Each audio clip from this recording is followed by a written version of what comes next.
국제원자력기구 IAEA는 일본 후쿠시마 제1원전 내 오염수의 처리 과정을 검증하기 위해 전문가들이 현장 조사를 벌인 내용을 토대로 작성된 4차 보고서를 공개했습니다.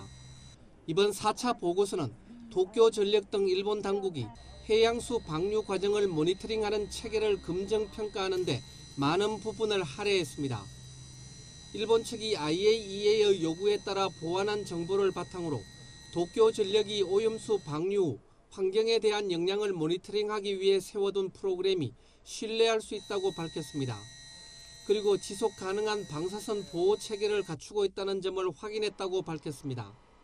IAEA 전문가들의 의견을 듣고 모니터링 계획을 보완하는 과정에서 상당한 진전이 있었다는 평가도 내렸습니다.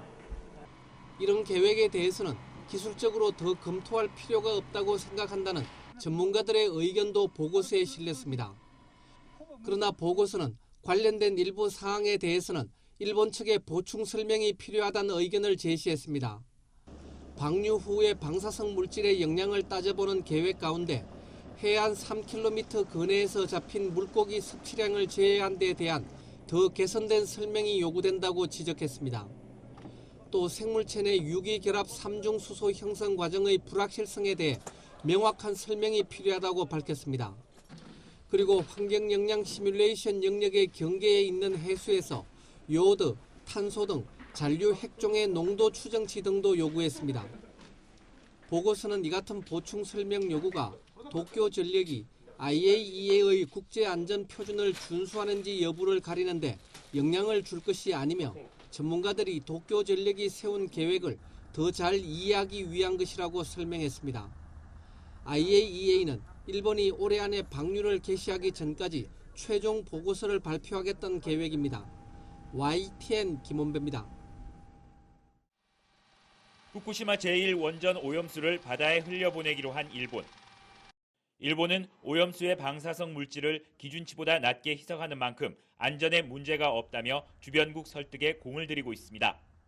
日本の取り組みにつきましては透明性の高い形で情報発信されているものというふうに認識をしております. 우리나라를 상대로는 후쿠시마산 수산물을 수입하라는 압박도 이어오고 있습니다. 특히 윤석열 대통령이 후쿠시마 오염수 방류에 한국 국민의 이해를 구하겠다고 발언했다는 등 한일 정상회담 이후 일본 정부 관계자를 인용한 언론 플레이를 연일 일삼고 있습니다. 하지만 정작 일본 국민의 반응은 이런 주장을 무색하게 하고 있습니다. 일본 원자력 문화재단이 일본 시민 1,200명을 조사했는데 절반 이상이 오염수 방류가 국민의 이해를 얻지 못하고 있다고 답했습니다. 특히 주변국의 이해를 얻을 때까지 방류하면 안 된다는 응답은 27.4%로 얻지 못해도 해야 한다보다 3배 가까이 많았습니다. 오염수 해양 방류에 따른 후쿠시마산 농림수산물에 대한 불신도 컸습니다.